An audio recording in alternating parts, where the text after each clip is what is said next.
Vamos entonces a ir a la clase de hoy.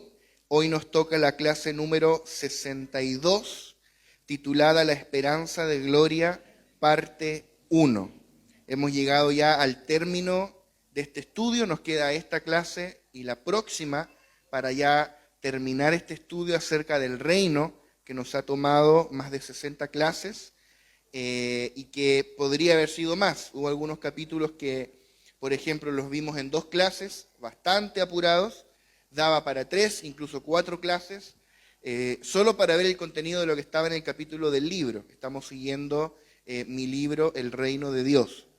Y si hubiéramos además desarrollado lo que estaba ahí, que se puede, o sea, hay algunas secciones del libro que tú ves que es más como una especie de punteo de ideas que algo tan desarrollado, daba para haberlo desarrollado más, se hubiera alargado mucho más la escuela, o sea, da para mucho más.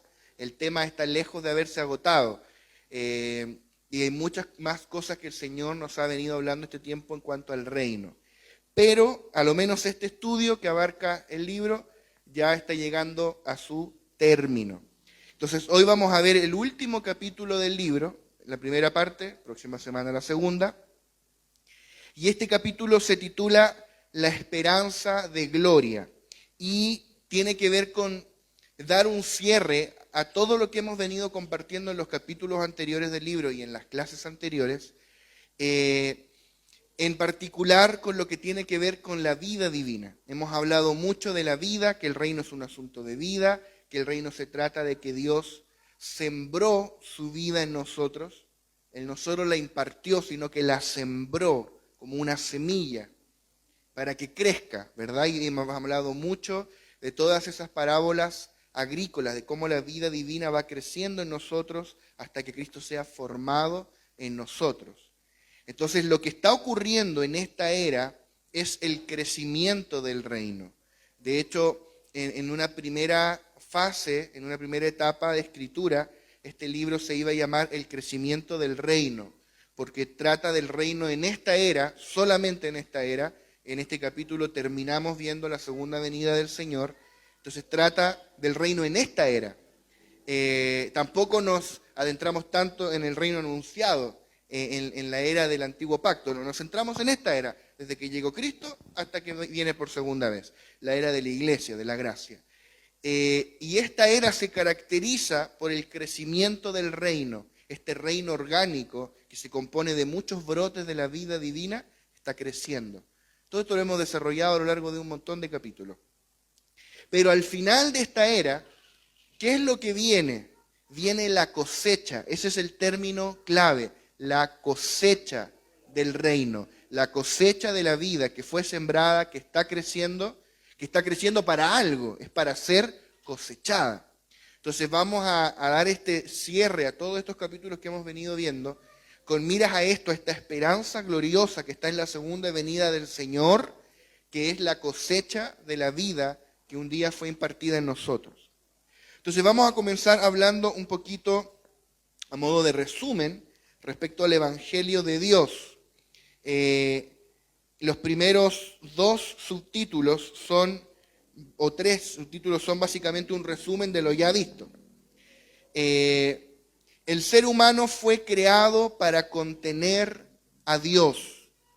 Ese es el propósito del hombre, contener a Dios, que Dios habitara en nosotros. El propósito eterno de Dios siempre fue impartirse a sí mismo en nosotros, dispensarse. Son palabras que significan lo mismo, básicamente. Son palabras para que tú impresiones ahí en una casa de iglesia, dispensar. La dispensación del Dios triúnico. Oh, sabe tanto, ¿cómo sabe tanto? Pero significa que Él viene a vivir dentro, se vertió dentro de nosotros. Y siempre fue el propósito de Dios dispensarse a sí mismo en nosotros. Y así por medio de una humanidad regenerada, que se llama iglesia, formar este pueblo, que es la iglesia, que es su autoexpresión eterna, su extensión y su manifestación orgánica. ¿Cuál fue el problema? Que el hombre y la mujer pecaron. El hombre fue destituido de la gloria de Dios, quedó en un estado de muerte espiritual, subyugada por Satanás. Cuando hablamos de los dos árboles, vimos que el propósito de Dios era que el hombre comiera el árbol de la vida, para que la vida entrara en el hombre. Como comimos del árbol que no había que comer, quedamos separados, ajenos de la vida de Dios, dice Pablo, separados de la vida de Dios. Comimos del árbol del conocimiento del bien y del mal. El pecado entró en el ser humano. Entonces, ¿qué es lo que hizo Dios? Que hace 2000 años volvió a enviar el árbol de la vida, que es Cristo. El árbol de la vida con patitas caminando, que era el Señor Jesucristo. Él era el árbol de la vida. ¿Para qué? Para que comiéramos de Él, para que Él entrara en nosotros y se convirtiera en nuestro nutriente vital, nuestro alimento. Por eso el Señor dijo, el que no come mi carne y no bebe mi sangre, no tiene vida eterna. Y no estaba hablando de canibalismo, estaba hablando de entrar en nosotros. Por medio de la fe, Él entra y nos nutre internamente, nos imparte su vida. Entonces, la vida fue manifestada, dice el apóstol Juan en su primera epístola, porque la vida se nos manifestó. La vida, la verdadera vida, la vida con V mayúscula que la ponemos acá, aunque en la Reina Valera pone todas las vidas con minúscula y deja a tu capacidad de interpretación darte cuenta cuándo está hablando de la vida de Dios y de la vida natural. Pero nosotros acá le ponemos vida con V mayúscula para que quede claro que es la vida de Dios. Entonces Cristo trajo la vida, en Él estaba la vida era la luz de los hombres, aquel verbo se hizo carne, estamos solo haciendo un resumen, y luego de 3 años y medio de ministerio que Él predicó el Evangelio del Reino, ya lo vimos, sanó a los enfermos, echó fuera demonios, Él fue a la cruz y en su muerte en la cruz su cuerpo fue rasgado y la vida que estaba en el interior fue liberada.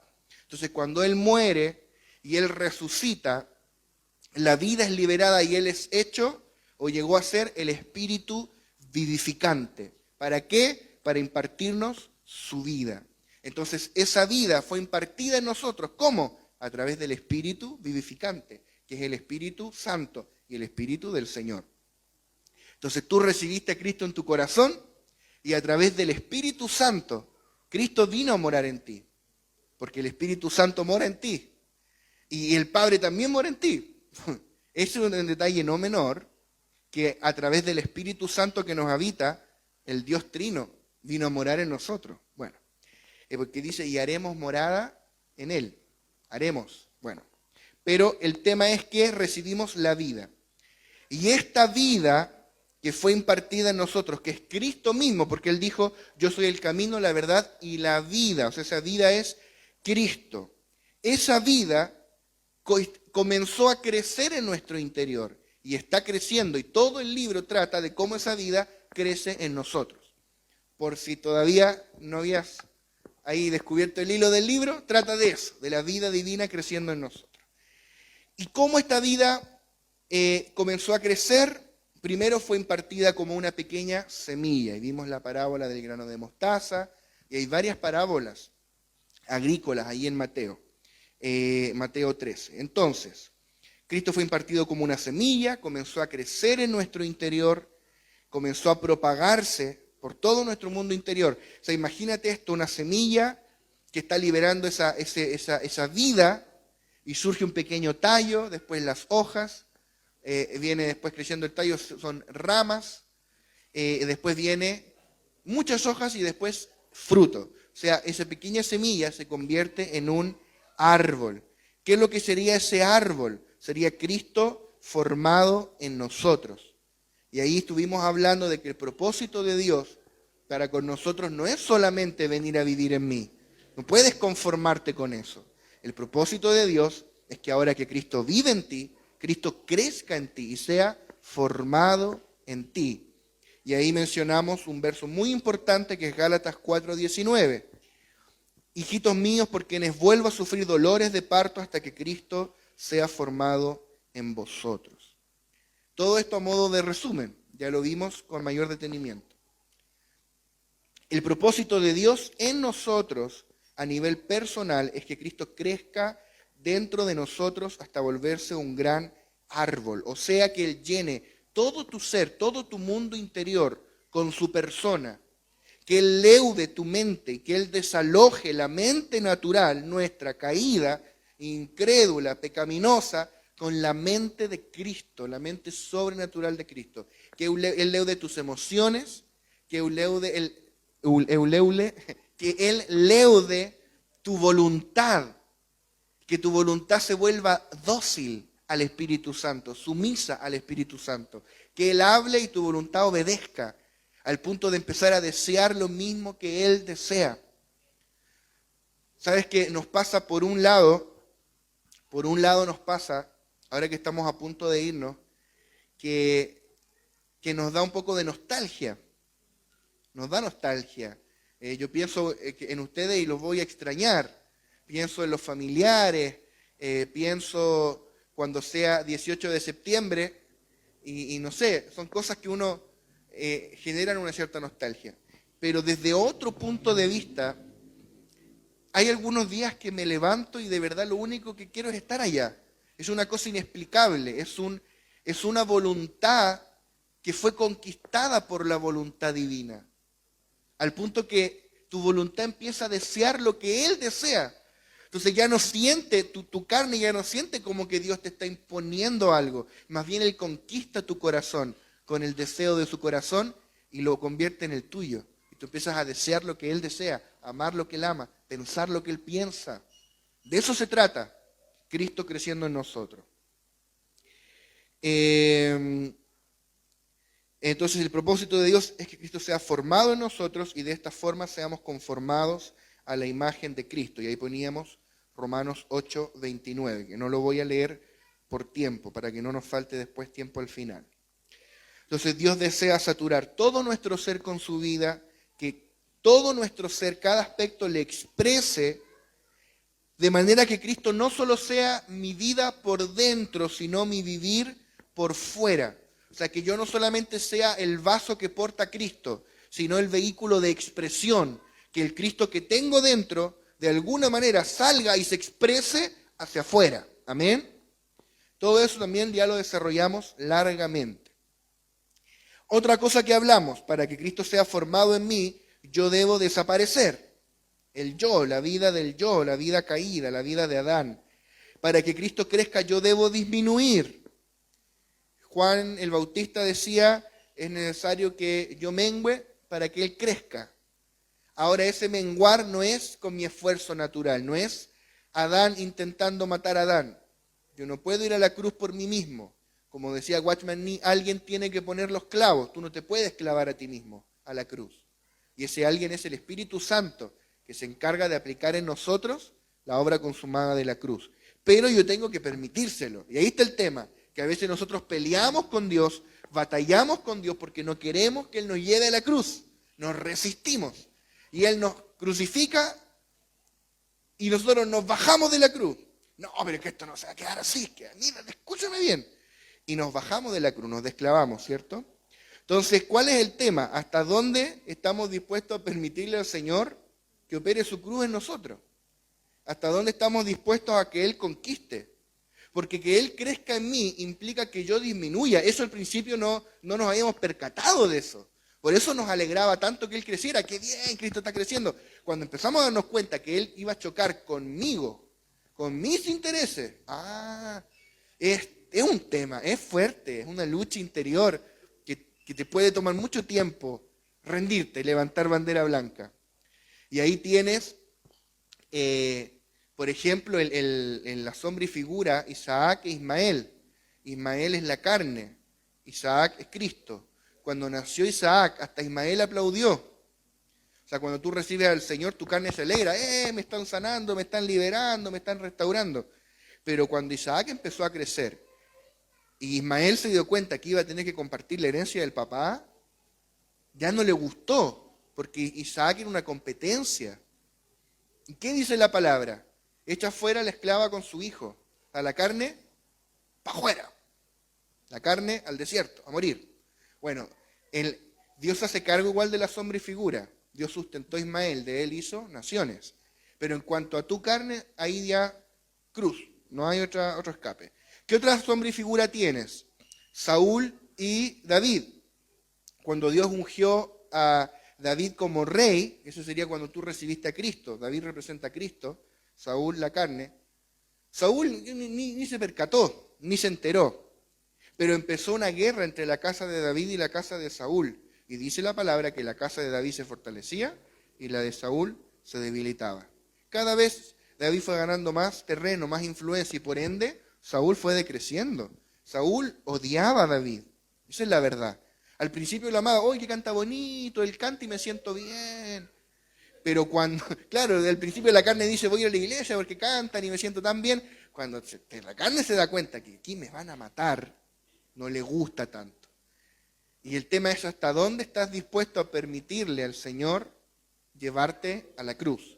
Porque en la medida que yo muera, en la práctica, no en la legalidad, en la legalidad estamos todos muertos acá. Romanos 6, ya estamos muertos.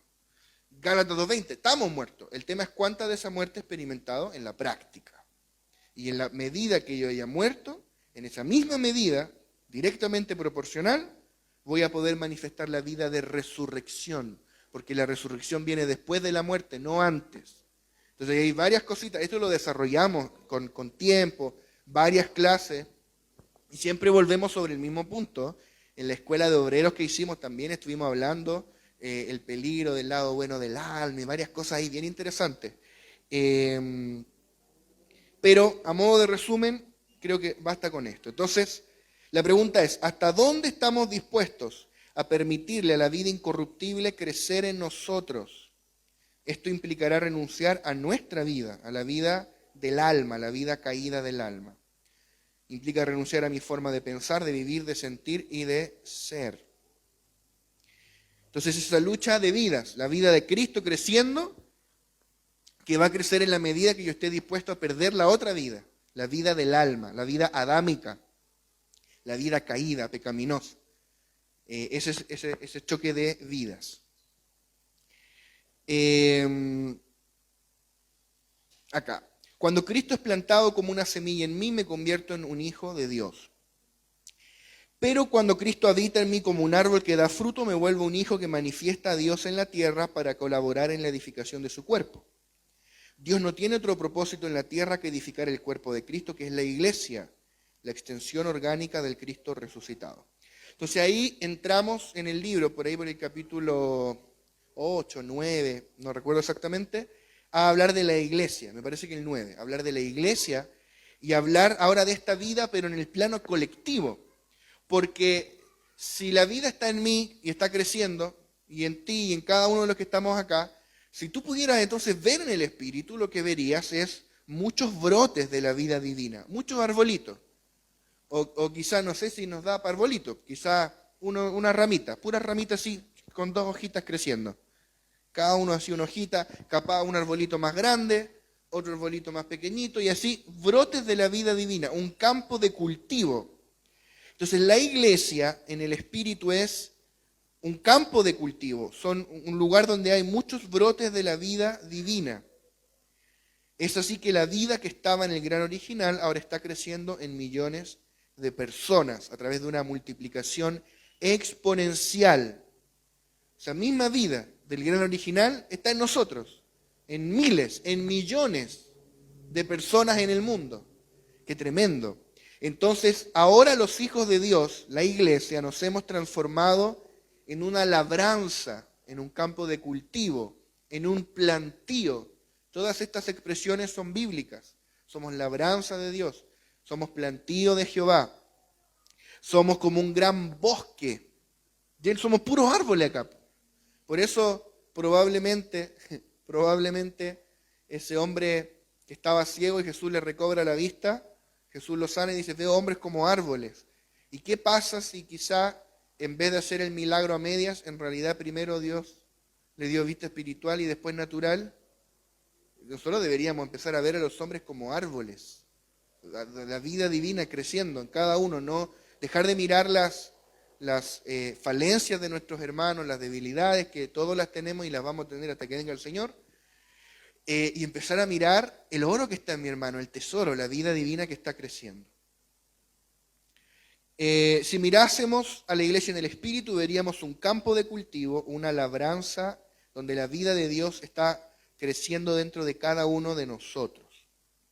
Primera de Corintios 3:9 dice, porque nosotros somos colaboradores de Dios, y vosotros sois labranza de Dios, edificio de Dios. Labranza es un término que significa un campo de cultivo. En la gran ciudad no se ocupa mucho, nadie tiene una labranza acá. Pero, por ejemplo, cerca de Temuco hay una localidad que se llama Labranza, porque allá hay labranzas. Acá no, ¿no es cierto? En la capital no hay. Pero labranza es eso, un campo de cultivo. O sea, como una parcela, un campito, no sé, etcétera. Entonces, fíjate cómo Pablo ocupa el lenguaje de forma tan intencional. Pablo no está escribiendo por escribir. Pablo tenía una mentalidad muy como de abogado para escribir. Él era muy cuidadoso con las terminologías que usaba. Entonces, cuando él dice somos una labranza de Dios y edificio de Dios, perdón,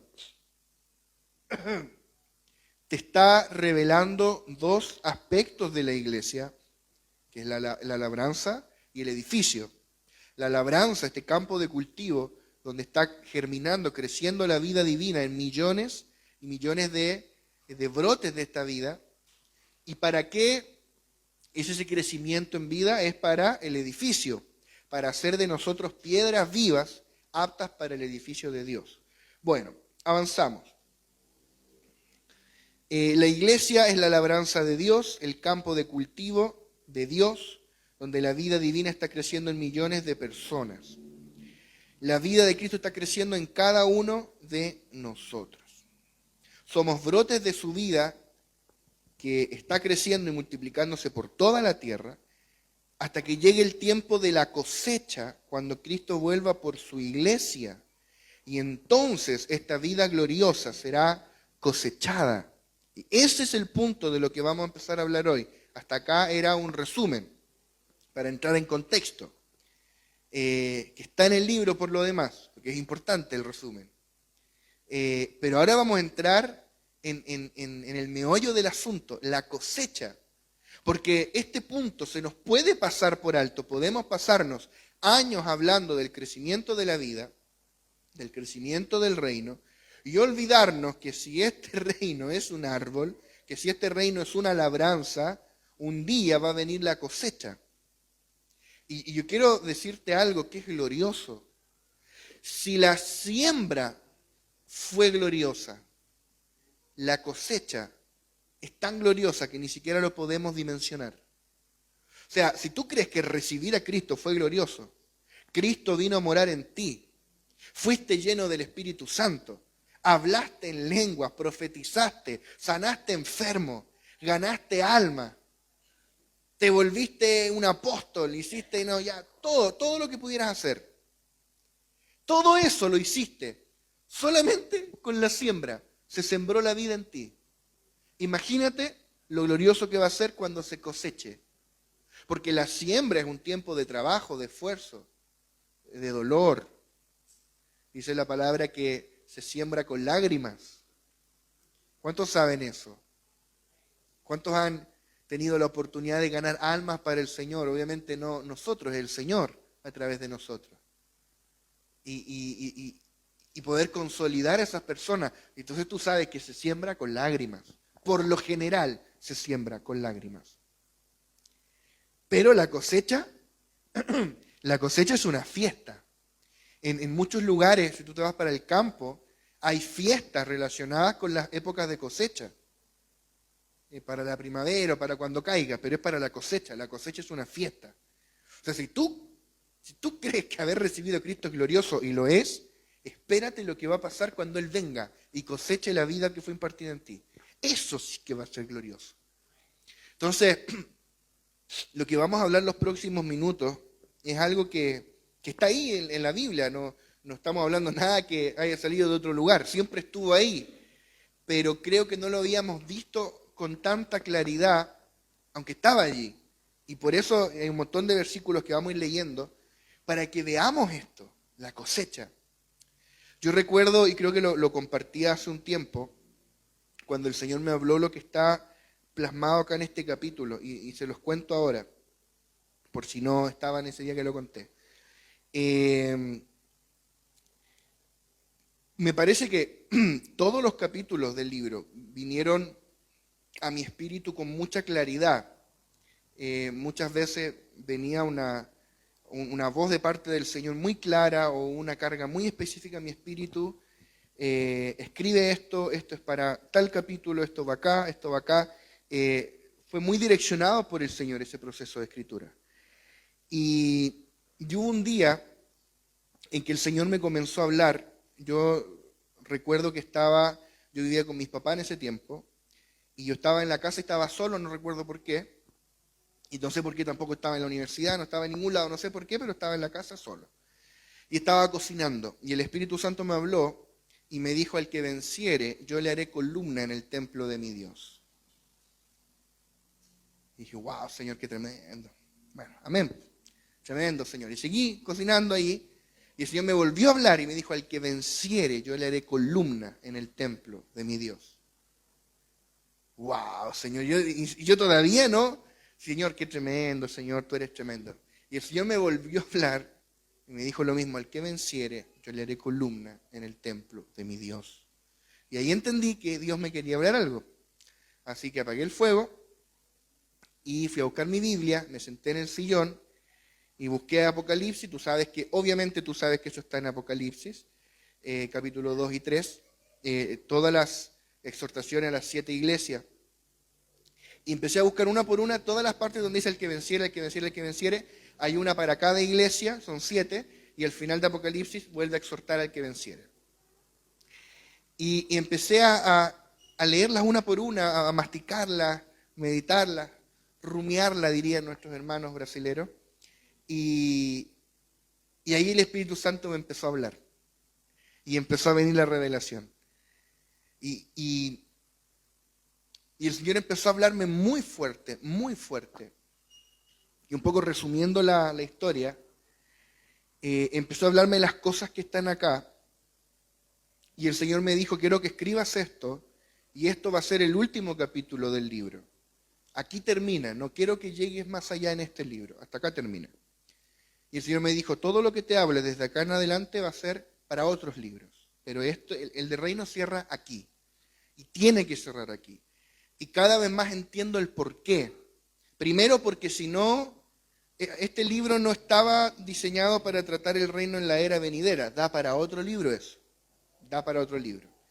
Entra ya en el campo de la escatología, entender la era venidera. Creo que todavía no entendemos ni siquiera la que estamos viviendo, pero la escatología igual es importante, de igual manera. Entonces, si nos metíamos a hablar, no sé, 10 capítulos más del reino en la era venidera, nos íbamos a quedar con eso. Ese es el sabor final que te queda en boca, y nos vamos a olvidar del reino en esta era, y el foco era en esta era. Pero si no hablamos de esto y no terminamos hablando de esto, te puede quedar una sensación como si el Señor no fuera a venir. Y no podemos andar por la vida pensando que sí, yo aquí ando estableciendo el reino, pensando que el Señor nunca va a venir, porque el reino no va a ser plenamente establecido en esta era, sino hasta que el Señor venga. Aunque el reino, ya lo vimos, va a tener un grado de influencia, y lo tiene, y lo ha tenido históricamente. Por eso nosotros tenemos una serie de códigos morales, éticos, de leyes. Por eso no tenemos esclavitud y un montón de cosas que hemos heredado de esa cosmovisión cristiana, por lo demás. O sea, hay un grado de influencia del reino, y lo discutimos, y hay como 4 o 5 clases al respecto. Pero el reino no va a ser plenamente establecido en esta era. Entonces tenemos que tener esa claridad. Y por eso es tan clave que esto es lo que cierra la venida del Señor. Pero no sin antes entender en lo que es tocante a la vida, que es el tema del libro, por qué es tan importante y por qué va a ser tan glorioso cuando el Señor venga. Y bueno, ¿y cuál es esa respuesta? ¿No? ¿Qué es lo que me habló el Señor y que siempre estuvo en la palabra? Lo que pasa es que yo no lo había visto. Capaz tú ya lo habías visto, yo no. Y el Señor me lo hizo ver en la Escritura. Esto que vamos a hablar, la cosecha de la vida que fue impartida en nosotros. La cosecha. Y es bien heavy cuando el Señor me habla, porque esto ya es anecdótico. Esto es anecdótico. Yo por lo general veo como versículos que bajan así. Porque no soy profeta, soy maestro. Entonces a mí como que me bajan versículos. y como que veo los versículos y lo entiendo. Lo había leído 100.000 veces y no lo había entendido, pero cuando el Señor me lo ilumina, lo veo. Entonces el Señor me empezó a hablar muchos de los versículos que están acá, y por eso te decía, esto está en la palabra, o sea, esta clase es prescindible. La Biblia no, si tú tienes la Biblia no necesitas esta clase. Pero léela así. Más Biblia y menos Spotify, menos YouTube, menos Netflix, menos Facebook, menos libros también.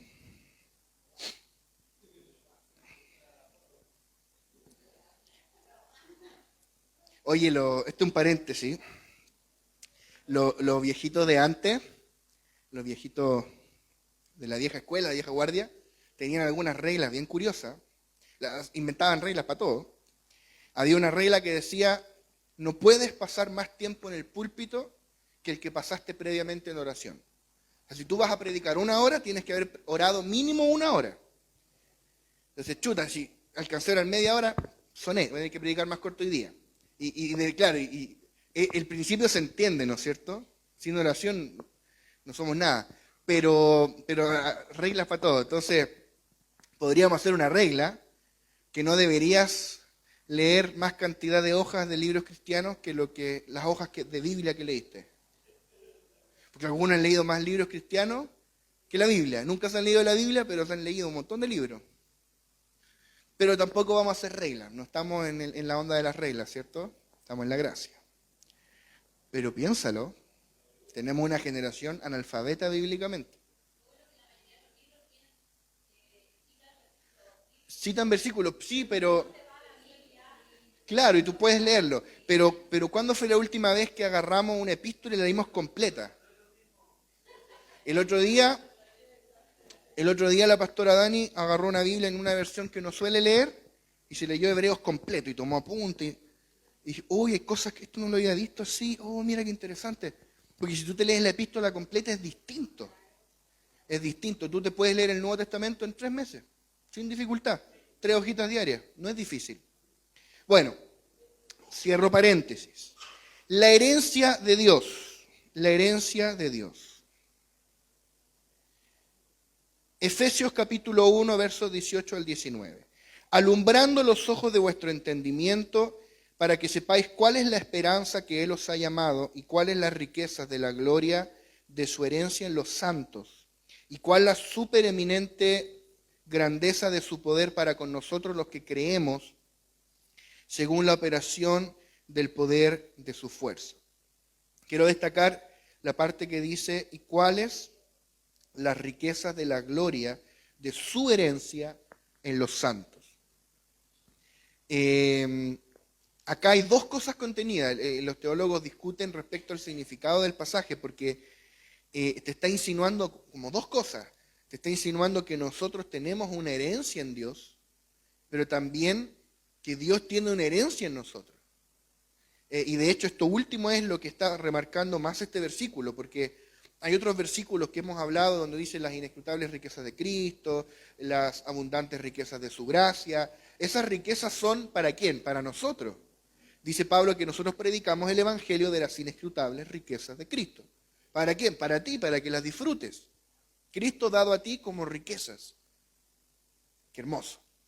Pero acá habla y dice cuáles las riquezas de la gloria de su herencia en los santos. La herencia de Dios en los santos.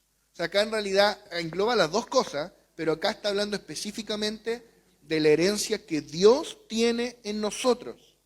Y es tremendo descubrir que así como nosotros tenemos una herencia en Dios, y tuvimos también un par de clases solamente dedicado a eso, las inescrutables riquezas de Cristo. Pero también Dios tiene una herencia en nosotros. Así como Dios es nuestra herencia, nosotros hemos llegado a ser su herencia.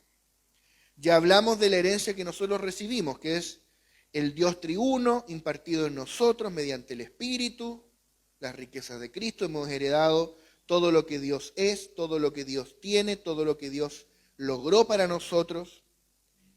Sin embargo, se nos debe revelar también las riquezas de la gloria de su herencia en los santos. Dios tiene una gloriosa herencia en nosotros. ¿Cuál es esta herencia? La herencia de Dios es el Cristo que ha sido formado en nosotros. Esa es la herencia de Dios en ti. ¿Cuánto de Cristo ha sido formado en ti? ¿Cuánto de su Hijo hay en ti?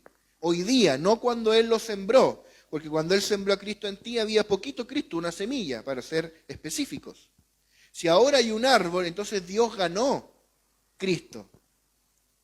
Hubo un aumento de Cristo en ti. Ese aumento es la herencia de Dios. Eso, en realidad eso es lo que Él va a venir a buscar. Cuando Cristo venga, Él va a venir a buscar a su Hijo en ti. ¿Cuánto de Cristo se formó en ti? Eso es lo que el Señor Jesús va a venir a buscar. Porque como una vez enseñaba el apóstol Lucas, no todo en nosotros es iglesia. Solo lo que hay de Cristo formado en mí, eso específicamente es iglesia. Esa es la parte que Él viene a buscar. Bueno, entonces, la herencia de Dios es cuánto de Cristo ha sido formado en mí, cuánto Cristo ha crecido. Entonces, Dios sembró una semilla, que su vida es Cristo, pero Él está esperando buscar un Cristo árbol, un Cristo que primero haya crecido y segundo que no sea pura hoja, sino que tenga fruto, ¿o no? ¿Por qué Jesús maldijo la higuera?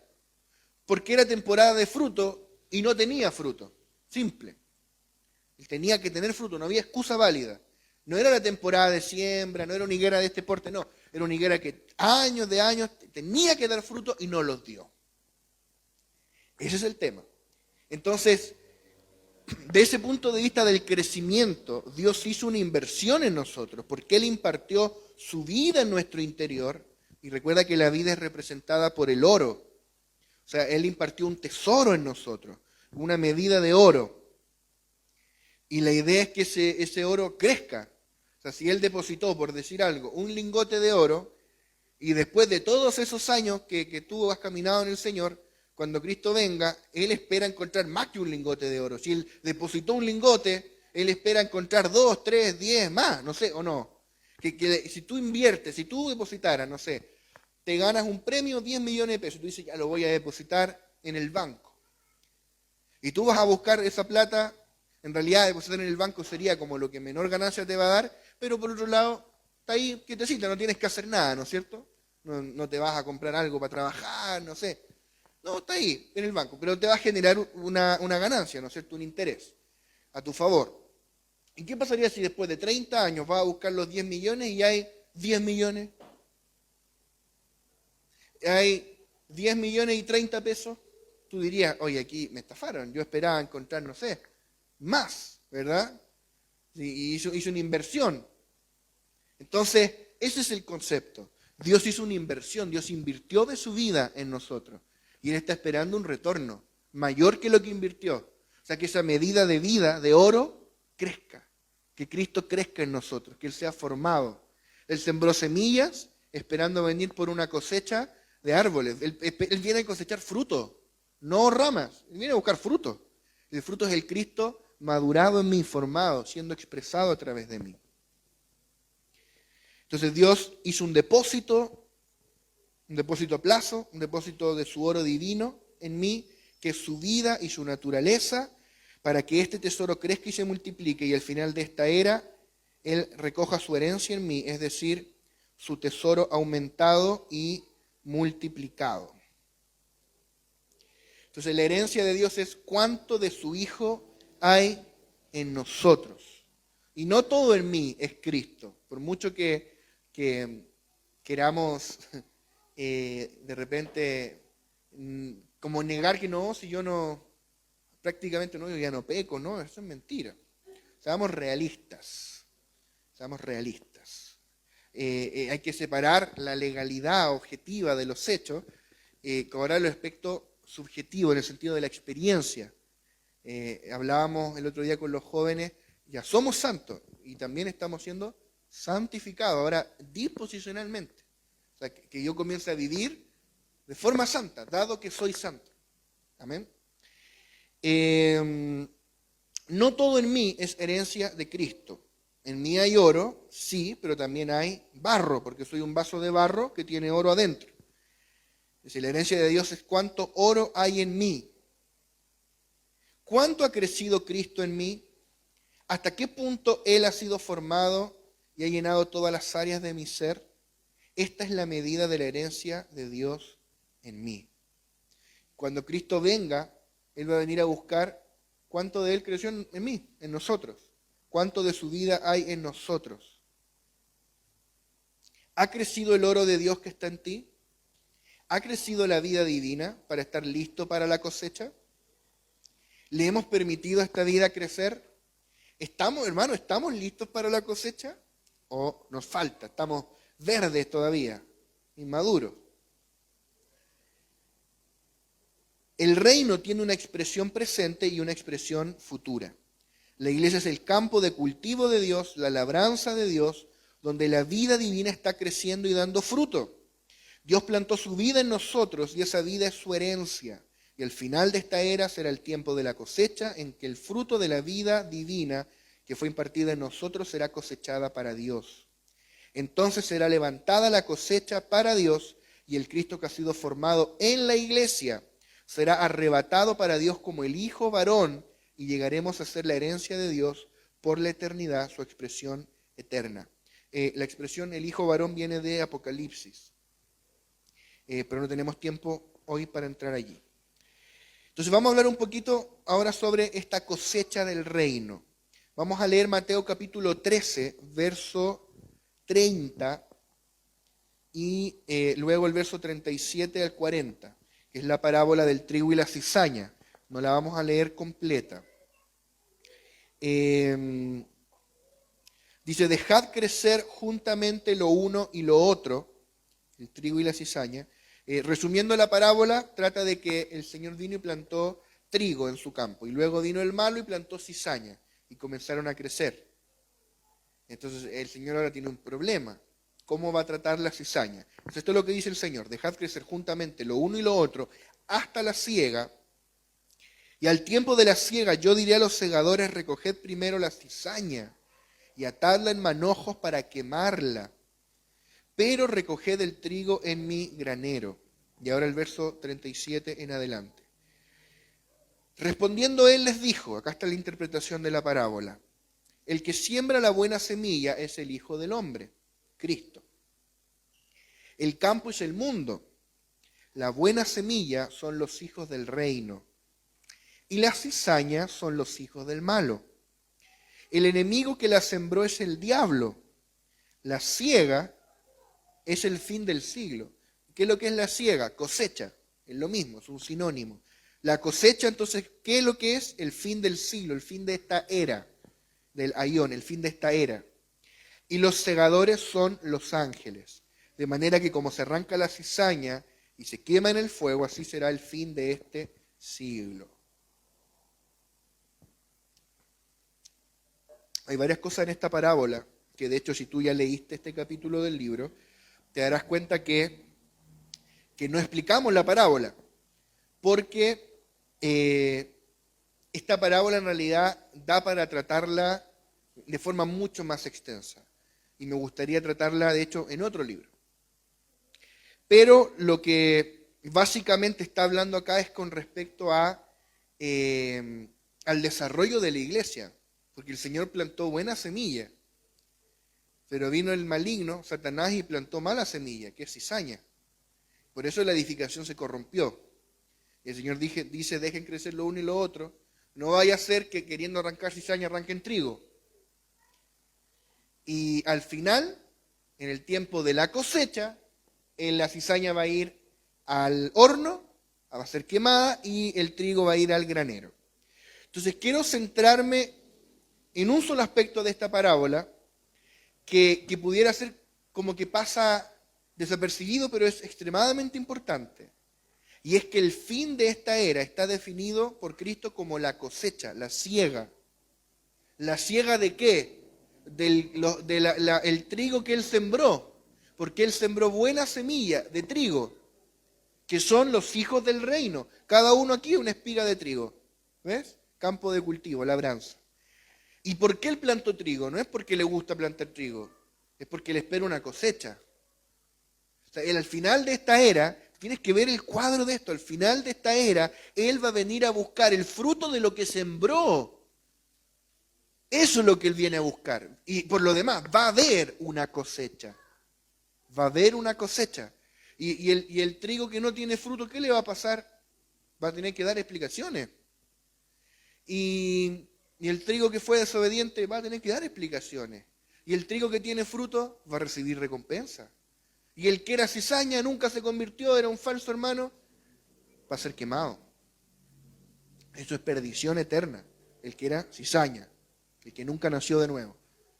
Y el que nació de nuevo, ahí entra Corintios, ¿no? El tribunal de Cristo.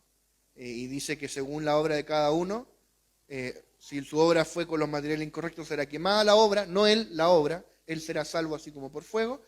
Y si su obra fue con los materiales correctos, recibirá recompensa. Es el tribunal de Cristo, que no es para salvación o perdición, es para los salvos, pero ahí se discute recompensa. ¿Proporciona qué? A mi obediencia. O sea, obedecer aquí sí importa. No vayas a confundir la gracia con libertinaje. No. Bueno, entonces, en esta parábola Jesús dice que el final de esta era será como el tiempo de la cosecha o de la siega. En esta era estamos en el tiempo en que la semilla está siendo plantada. Esa es la era en la que estamos ahora. ¿Para qué vamos a ir a India? A plantar la semilla.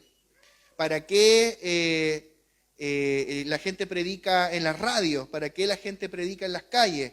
¿Para qué tú haces casa iglesia?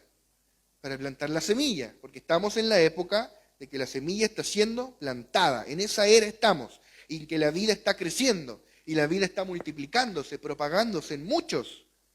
Este es el tiempo aceptable, este es el tiempo de gracia. Ahora es cuando predicar el Evangelio. Pero al final de esta era vendrá el tiempo de la cosecha.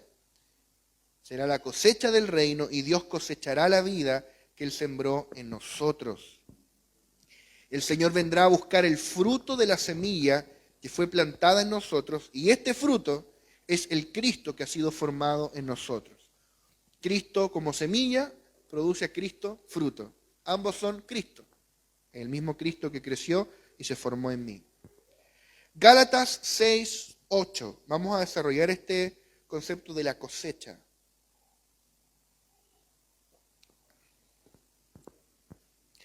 Dice, porque el que siembra para su carne, todo tiene que ver con sembrar y cosechar. El que siembra para su carne, de la carne segará corrupción. Mas el que siembra para el Espíritu, del Espíritu segará, ¿qué cosa? Vida eterna. Está hablando un concepto acá que no hemos explorado. Cosechar vida eterna. Cosechar vida eterna.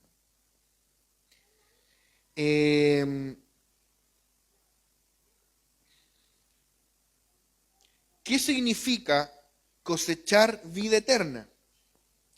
¿Acaso no hemos ya recibido la vida de Dios en nosotros, la vida eterna? Fíjate, es como si tú lo lees a la rápida, tú podrías decir, si yo siembro para la carne ahora, cosecho corrupción, ¿no es cierto? Si siembro para el Espíritu, o sea, si hago tal cosa, obedezco al Señor, voy a recibir la vida eterna al final. No, pues tú ya la recibiste, tú ya la tienes. ¿Y por qué dice cosechará vida eterna? Buena pregunta. Tenemos que entender que no es lo mismo sembrar la vida eterna que cosechar la vida eterna. Tú ya experimentaste la siembra de la vida eterna. O eso yo supongo, ¿no es cierto? La vida eterna fue sembrada en ti. Cristo mora en ti. Tú naciste de nuevo del agua y del Espíritu. Tienes la vida de Dios. La vida de Dios fue sembrada en ti. La semilla, el grano de mostaza, el grano de trigo, ya lo hemos dicho muchas veces. La vida fue sembrada en ti. Pero ahora, lo que va a venir al final de esta era, es que esa vida va a ser cosechada. Y tú vas a comer de los frutos de esa vida que creció en ti y que va a ser cosechada en ti. Por eso tú cosecharás vida eterna. Lo más importante para el Señor de una viña no es cuántas semillas siembre, sino cuánto fruto coseche. O sea, un empresario que tiene campo y se dedica a sembrar, y vender, no sé, hortaliza, lo que fuera, él no cuenta su éxito de cuántas semillas sembró, y no cuánto fruto cosechó y lo vendió. Si él sembró mucho y cosechó poco, eso es un fracaso. Ningún agricultor se consolaría a sí mismo diciendo, bueno, pero sembré harta semilla este año. Se perdió toda la cosecha por las heladas, pero bueno, pero de que sembré, lo importante es participar. No, tú lo que quieres es ganar. Lógico, ¿no es cierto? Entonces lo mismo el Señor. ¿Por qué tú crees que el Señor va a sembrar y no va a esperar una cosecha? Lo importante para el Señor es la cosecha. ¿Cuánto fruto coseche?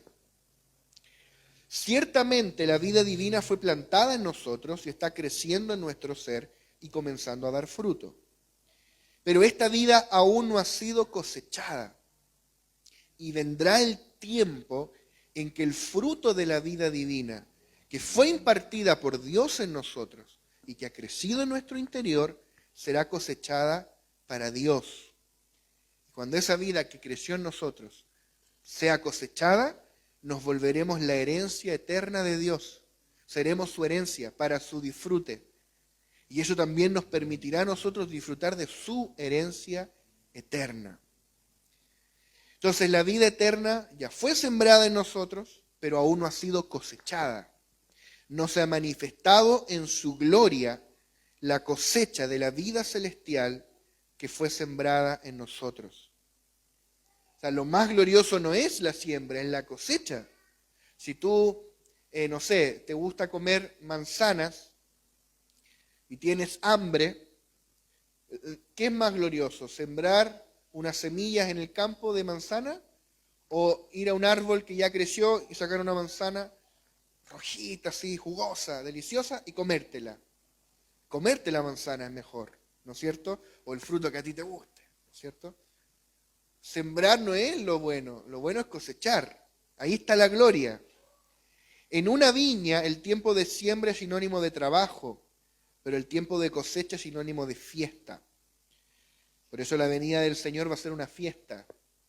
El crecimiento de la semilla que estamos experimentando en el tiempo presente es solo las zarras de lo que vamos a recibir.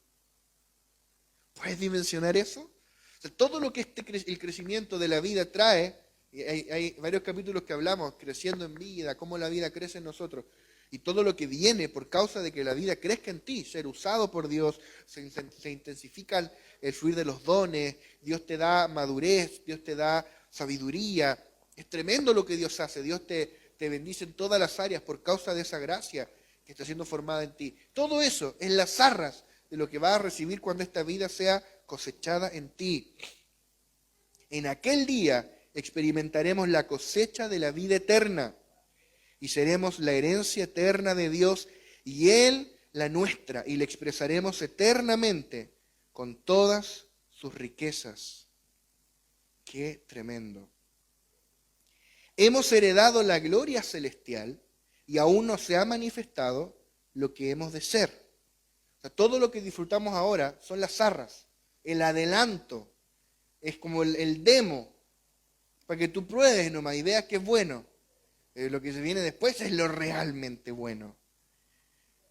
Hemos dicho muchas veces que tenemos un espíritu que ya ha sido glorificado y sentado junto con Cristo en los lugares celestiales, que en nuestro espíritu ya recibimos todas las riquezas de Cristo, todas las riquezas que existen en los lugares celestiales en Cristo, que fuimos enriquecidos con toda bendición espiritual, heredamos todo lo que Cristo es, todo lo que Él tiene, todo lo que Él logró para nosotros. Pero este espíritu, tu espíritu glorificado, habita en un cuerpo no glorificado y tiene un alma que está siendo salva en el sentido subjetivo de la experiencia, está siendo salva progresivamente a medida que es transformada la imagen de Cristo, es leudada y saturada por la vida de Dios. O sea, es como una escena como tragicómica. O sea, tu espíritu en la gloria, pero la parte carnal ahí anda. Entonces, cuando Cristo sea manifestado en su segunda venida, se completará la salvación de nuestro ser. Esto es glorioso. Nuestro cuerpo será glorificado. Vamos a tener un cuerpo glorificado. Eso va a ser hermoso, glorioso. O sea, todos los impedimentos físicos que tú puedas tener, todas las batallas en tu salud, todas esas luchas, se terminaron. Cuerpo glorificado, rejuvenecido. Yo no voy a usar lente, voy a tener más pelo. Y yo creo que voy a pesar un poquito menos, aunque eso todavía lo puedo hacer con este cuerpo también, ¿o no? Bueno, sí se puede. Pero vamos a recibir un cuerpo glorificado. Gloria a Dios. Un cuerpo que no se va a enfermar. Y uno ahí ya puede teorizar, ¿no? Porque si vamos a ser arrebatados en las nubes con Él, ¿será que también podemos volar? No sé. No, después nos anden diciendo en YouTube que Esteban Brión enseña que se puede volar. No. Pero hermano, de que va a ser glorioso, va a ser glorioso. Y de que van a haber cosas que nosotros no las sabemos ahora, van a haber cosas. Pero de que va a estar bueno, va a estar bueno. Amén. Amén. Dar un aplauso al Señor. Y además de nuestro cuerpo, nuestra alma será completamente llena de la vida de Dios. Se va a acabar esa alma que a veces es un lastre que cargas. Se va a acabar esa voluntad no sumisa, no rendida. Se van a acabar esas emociones traicioneras. Tu mente que te juega malas pasadas. Se va a acabar. Todo tu ser va a ser saturado de la vida de Dios, ya no solo tu espíritu. Y así todo nuestro ser, espíritu, alma y cuerpo, será glorificado junto con Cristo y seremos tal como Él es. Seremos tal como Él es. En cuerpo, alma. Hermano, es que esto es glorioso. Seremos tal como nuestro amado Señor es. En cuerpo, alma y espíritu. Ahora, no te vayas a confundir. No es que vamos a ser Dios, por favor. Espero que nadie sea tan ridículo para pensar eso. No, Él es Dios, pero Dios se impartió en ti y te saturó con su vida. Eso es lo que va a pasar. Por eso dice la palabra que seremos como Él es, porque le veremos tal como Él es. Ya vamos a llegar allí. Entonces todo nuestro ser será glorificado junto con Cristo y podremos disfrutar plenamente de nuestra herencia y los vencedores reinaremos para siempre con Cristo. Esta es la salvación que habrá de manifestarse en el tiempo postrero y esta es nuestra esperanza. Vamos a heredar todas las cosas. Al final de la historia, nosotros ganamos. Somos vencedores. Si tú lees, hubo un hombre de Dios que decía, no recuerdo si fue Billy Graham, no recuerdo, que decía, yo lo único que sé es que yo leo el último capítulo de Apocalipsis y ahí dice que nosotros ganamos. Amén. Vamos a reinar con Él. Esa es nuestra esperanza. La esperanza de gloria, la esperanza que nos sostiene en medio de todas las luchas, tribulaciones, conflictos. La esperanza de gloria. Y dice la palabra que la esperanza no avergüenza, porque el Espíritu de Dios ha sido derramado en nuestros corazones. Amén. Filipenses capítulo 3, verso 21. El cual transformará el cuerpo de la humillación nuestra, para que sea semejante al cuerpo de la gloria suya, por el poder con el cual puede también sujetar a sí mismo todas las cosas. ¿Ves? Nuestro cuerpo va a ser glorificado y va a ser semejante al suyo. Y él es bien claro acá, Pablo, el cuerpo de la humillación nuestra. Ese es el que tengo ahora. Y el cuerpo de la gloria suya es el que tiene él y que voy a tener yo también cuando él venga. O sea, Señor, ven pronto. Hebreos 2:10. Porque convenía aquel por cuya causa son todas las cosas y por quien todas las cosas subsisten, que habiendo de llevar muchos hijos a la gloria, perfeccionase por aflicciones al autor de la salvación de ellos. O sea, el propósito de Dios siempre fue llevar muchos hijos a la gloria. La glorificación, glorificarnos con la gloria que Él tiene, hacernos herederos de la gloria de Dios. Y ese proceso de glorificación ya comenzó con tu espíritu es el plan piloto. Por eso que tú estás a veces hasta durmiendo y Dios te habla. Sueños, visiones, palabras proféticas, tu espíritu ya está glorificado. Tu espíritu es Betel, casa de Dios y puerta del cielo.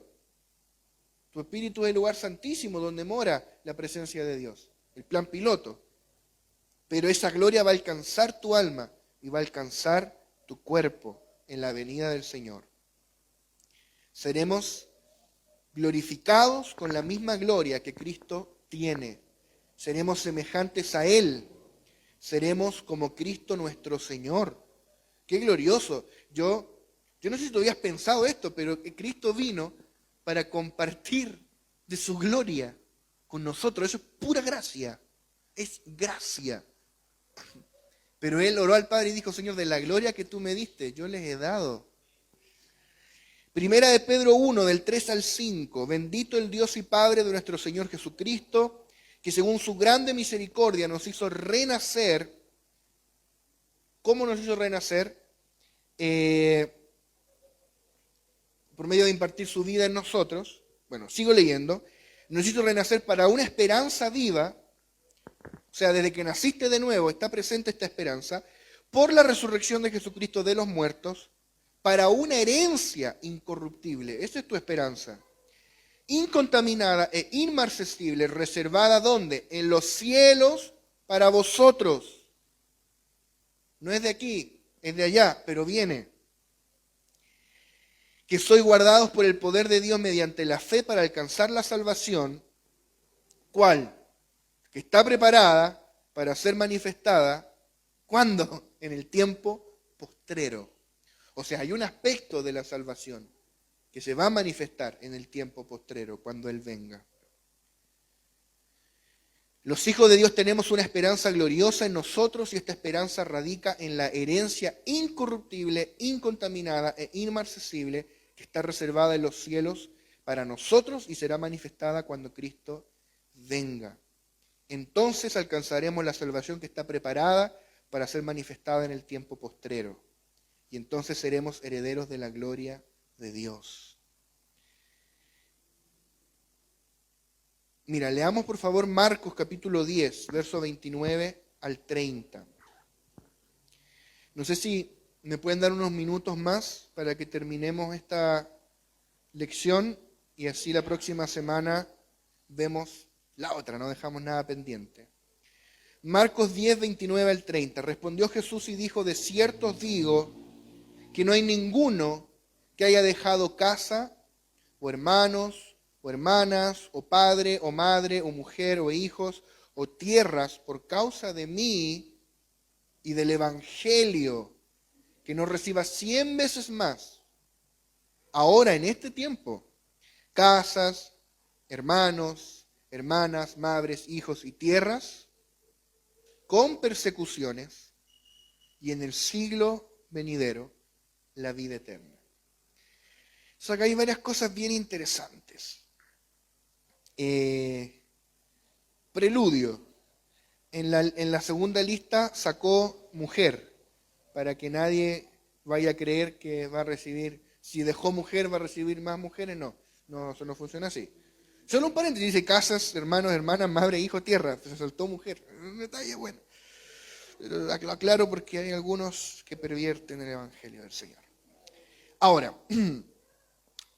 a lo medular. Dice que si yo dejo en esta era casas, tierras, familia, por causa del Señor y del Evangelio, recibiré 100 veces más ahora, en esta era. O sea, en esta era hay una medida de añadidura que podríamos llamar. Porque el Señor también es justo. O sea, si el Señor te está llamando a dejar cosas por causa del reino, eso va a traer una retribución. Tranquilo. O sea, si el Señor te hace dejar tu casa, Él te va a dar otra mejor. Aquí dice 100 veces más. Es harto 100 veces. No es 2 veces más, 3. Dios te va a dar. Si Dios te está pidiendo dejar cosas, yo no sé qué puede hacer. Tal vez algo que para otro no tenga tanta importancia, pero para ti sea importante. Tal vez Dios te está pidiendo dejar algo. Dios te va a dar más. Tranquilo. Pero todo eso que Dios te pueda dar aquí, incluido el 100 veces más, es añadidura. Todavía no califica para ser recompensa. Porque es tan minúsculo, es tan pequeño comparado con lo eterno, que lo temporal no califica para recompensa. Es muy breve y es muy pequeño. La verdadera recompensa va a ser en el siglo venidero la vida eterna. Y tú, insisto, pero si yo ya tengo la vida eterna en mí, sí, es que va a ser la cosecha de la vida eterna. Vas a poder comer de los frutos de la vida que creció en ti a través de todas esas tribulaciones que tuviste que pasar. Disfrutaremos la cosecha y la manifestación plena de la vida gloriosa que fue impartida y ha crecido en nosotros. Por esta razón debemos sembrar para lo eterno. No tiene sentido sembrar en este mundo para cosechar cosas temporales. Todo en esta tierra es pasajero, por eso los escogidos de Dios sembramos para lo eterno. ¿Qué razón podría haber para sembrar para lo temporal, pudiendo sembrar para lo eterno? Solo un necio lo haría. Si tienes la opción de sembrar para lo eterno, tienes la opción de ocupar tus recursos financieros, por ejemplo, en el reino, y que rente en una medida mayor de cosecha de vida eterna. ¿Qué vale más, eso o solamente un 100 veces más aquí? No sé. ¿En qué vale más invertir tu tiempo? ¿En lo eterno, en el reino, o en lo natural, lo temporal, las cosas pasajeras? ¿En qué vale más invertir tus capacidades, tus talentos, la inteligencia que Dios te dio, tus habilidades, tus dotes, tu carisma? ¿En qué vale más invertir todo lo que tú eres? ¿En lo eterno o en lo temporal? Tú tienes una puerta para invertir en lo eterno que los que no conocen al Señor no tienen. Ellos siembran para lo temporal porque no saben que hay otra opción. Tú tienes la opción de hacer un depósito con una cosecha infinita. ¿Cómo no tomarla? ¿Cómo no tomarla? ¿Cómo? O sea, esto es que tú ibas caminando por el campo y te encontraste un tesoro oculto, así que fuiste y vendiste todo lo que tenías para comprar aquel campo. Esto es como un mercader que encontró una perla de gran precio, así que vendió todo lo que tenía para comprar la perla. Eso es el reino, amados hermanos. Solo un necio acumularía cosas cuando puede acumular riquezas de vida y gloria. Debemos hacernos tesoros en los cielos. Debemos acumular el depósito de gloria para aquel día. Si sembramos para lo temporal, solo cosecharemos cosas muertas, pero si sembramos para lo eterno, cosecharemos la vida eterna. Cosecharemos el fruto de la vida de Dios. ¿Puedes imaginar la cosecha de la vida? El fruto de esta vida gloriosa en nosotros. No somos capaces de dimensionarlo, pero hagamos el intento de imaginar lo que va a ser cosechar esta vida. Mateo capítulo 6, versos 19 al 20. No os hagáis tesoros en la tierra donde la polilla y el orín corrompen y donde ladrones minan y hurtan, sino haceos tesoros en los cielos. En el cielo, donde ni la polilla ni el orín corrompen y donde ladrones no minan ni hurtan. O sea, lo que yo acababa de decir hace un momento no se me ocurrió a mí, lo dijo el Señor. No te hagas tesoros aquí, hácelos en el cielo. Inviértete en el cielo, invierte tus capacidades, invierte tu tiempo en el cielo, en lo eterno, en servir a Dios. Invierte tus recursos financieros en el reino. Entender que lo eterno tiene un valor superior a cualquier cosa que tú puedas invertir acá. Eso es lo que se nos tiene que revelar a nosotros. Cada vez que nos negamos a nosotros mismos y tomamos la cruz, estamos haciendo tesoros en el cielo. Los tesoros en el cielo son depósitos de gloria y cosecha de vida. Cuando la vida divina en nosotros sea cosechada, entonces experimentaremos el poder y la gloria indescriptibles del siglo venidero que no se puede corromper. Todo lo terrenal es corruptible y algún día se corromperá, pero si somos fieles, Dios tiene reservada para nosotros una herencia incorruptible en los cielos. Y cerramos con 2 de Timoteo 1:12. Por lo cual asimismo padezco esto pero no me avergüenzo, porque yo sé a quién he creído y estoy seguro que es poderoso para guardar mi depósito para aquel día. Pablo hablaba mucho de aquel día. Para Pablo era importante, porque lo vendió todo por la causa. Estaba en una cárcel, entregó todos sus privilegios, sus posiciones, judío de judíos, ¿no es cierto?, hebreo de hebreos, fariseo de fariseos, de la tribu de Benjamín, en cuanto a la ley irreprensible.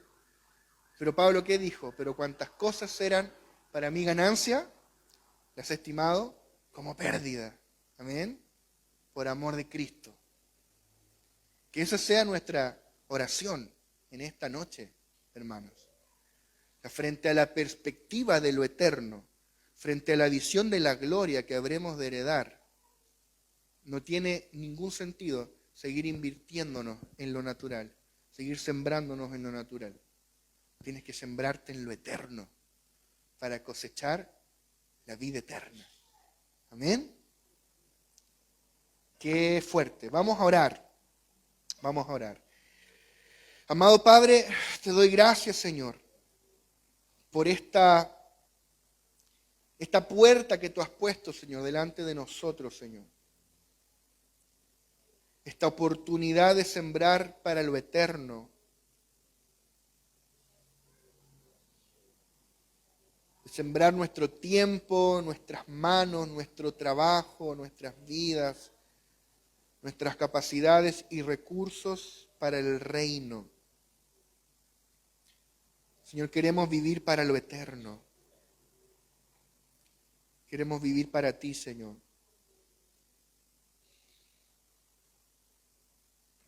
Despierta en nosotros esa radicalidad, Señor, para seguirte. Para ser, Señor, como aquellos vencedores que siguen al Cordero donde quiera que va. Queremos seguirte donde quiera que vayas, Señor. No queremos que tú nos sigas a nosotros, queremos nosotros seguirte a ti. Queremos ser edificadores de tu cuerpo. Queremos invertir los años de vida que nos quedan en esta tierra en tu propósito eterno, Señor. Ser edificadores. Queremos rendir aquellas áreas que no hemos rendido todavía, Señor, a fin de que tu vida crezca en nosotros.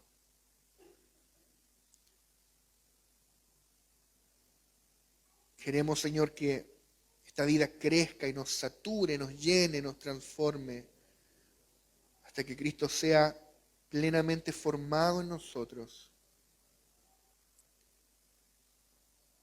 Señor, y que cuando tú vengas,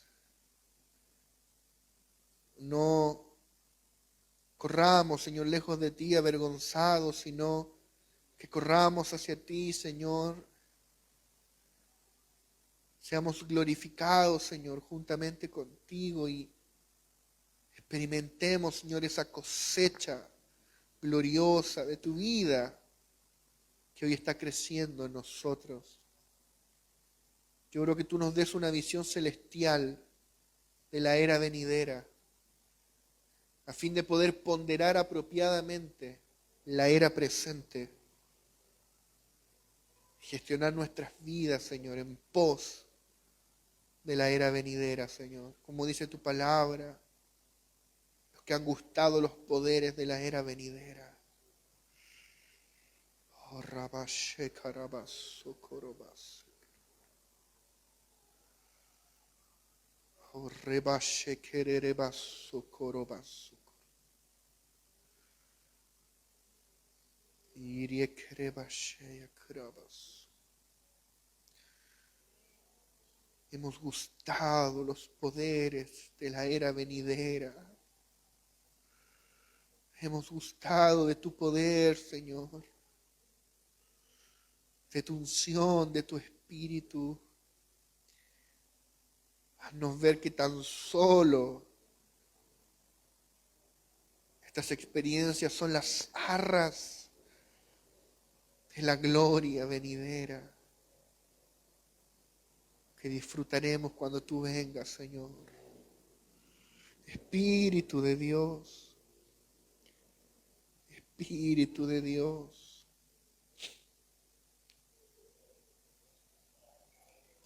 Provoca una clara convicción en nosotros de estas cosas, Señor. Llévanos a hacer las correcciones que haya que hacer, a fin de no malgastar nuestros días en esta tierra, sino vivir para lo eterno, Señor. Y que tú hagas de nosotros vencedores. Queremos ser vencedores, Señor. Bendito eres, Señor. Te alabamos, te honramos. Te honramos, Jesús. Solo por un momento más, dale gloria al Señor.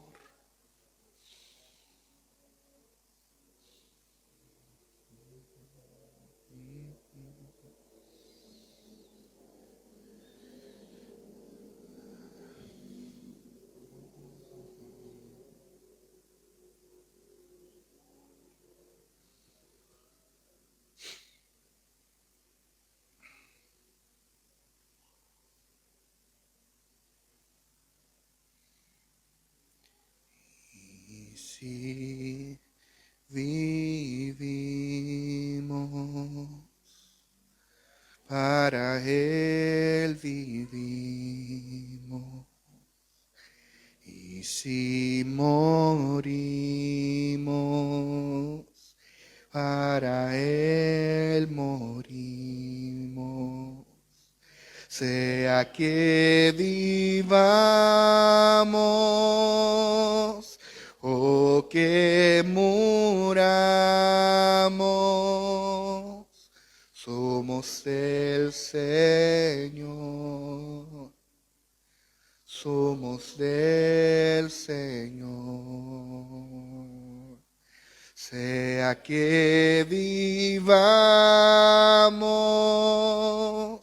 o que muramos, somos del Señor. Somos del Señor. Aleluya, aleluya, aleluya.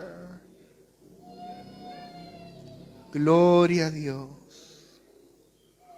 Gloria a Dios. Tú eres bueno, Señor. Tú eres bueno.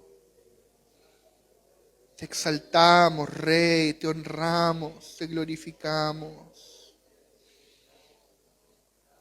Te glorificamos. Tú eres nuestra perla de gran precio, Señor. Tú eres ese tesoro por el cual vale la pena dejarlo todo y seguirte. Invertir nuestras vidas en tu reino, nuestras capacidades, nuestros tesoros. La gracia, los accesos, las influencias que nos has dado, todo en pos de tu reino, Señor.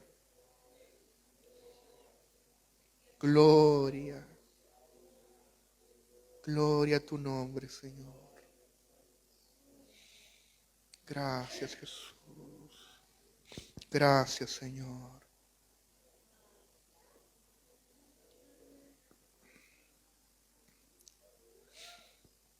Te ofrecemos nuestras vidas, Señor, como una ofrenda, como una vasija para tu gloria, Señor. En el nombre poderoso de Jesús. Amén.